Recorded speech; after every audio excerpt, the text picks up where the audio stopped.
A 17-year-old immigrant from Central America is fighting for her right to have an abortion despite the opposition of U.S. and state officials. Advocates for the pregnant girl, who is currently being held in a Texas facility for immigrant children who have crossed the border alone, are asking a federal judge to allow her to get an abortion. A federal magistrate judge in San Francisco has scheduled a hearing Wednesday on a request filed by the American Civil Liberties Union of Northern California, which accuses the U.S. Department of Health and Human Services of refusing to let the girl be taken for the procedure. Rochelle Garza, a lawyer appointed to represent the girl's legal interests, told the Associated Press on Tuesday that she may be up to 14 weeks pregnant. Texas state law prohibits most abortions after 20 weeks. Garza says the teen is from Central America, like most people caught crossing the U.S.-Mexico border without legal permission. She declined to give the girl's name or identify the specific country where she was from, citing the girl's privacy as a minor, but said that the girl wanted an abortion in part because she had seen her parents abuse another sibling who was pregnant. With Garza's help, the girl obtained a judicial waiver under a Texas law requiring a minor seeking an abortion to get consent from a parent. But staff at the facility where she's being held refused to take her to her appointments with a doctor to seek an abortion, or let the attorney take her, even though private groups that support abortion rights have raised money for the procedure, Garza said. Instead, she was taken to a crisis pregnancy center. Such centers encourage pregnant women not to have an abortion. "I feel like they're trying to coerce me to carry my pregnancy to term," the girl said in a declaration filed in federal court last week.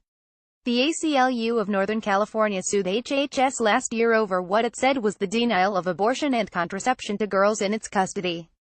Unaccompanied Central American children apprehended at the U.S.-Mexico border are generally turned over to facilities run by private operators on behalf of HHS.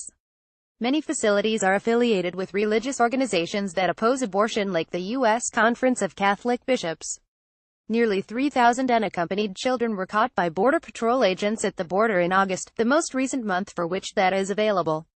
U.S. lawyers representing HHS argued that the ACLU's request for a temporary restraining order allowing an abortion to go forward was wrong on technical grounds, since the original lawsuit argued HHS was violating the First Amendment by allowing religious groups to allegedly refuse access to abortion.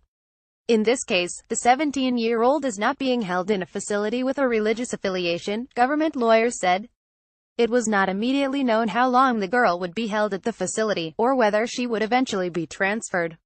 Texas Attorney General Ken Paxton went further in a separate filing Tuesday.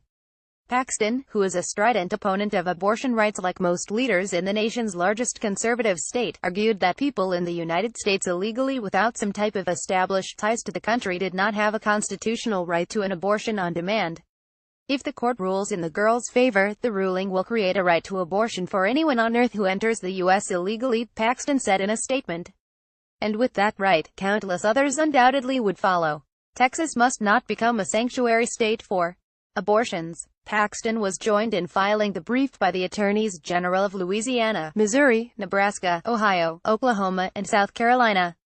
Garza argued the girl's case really has nothing to do with her immigration status, and that she had complied with the state's abortion laws. "As far as I'm aware, abortion is legal in this country," Garza said. "Nobody has the right to force her to have a child against her will."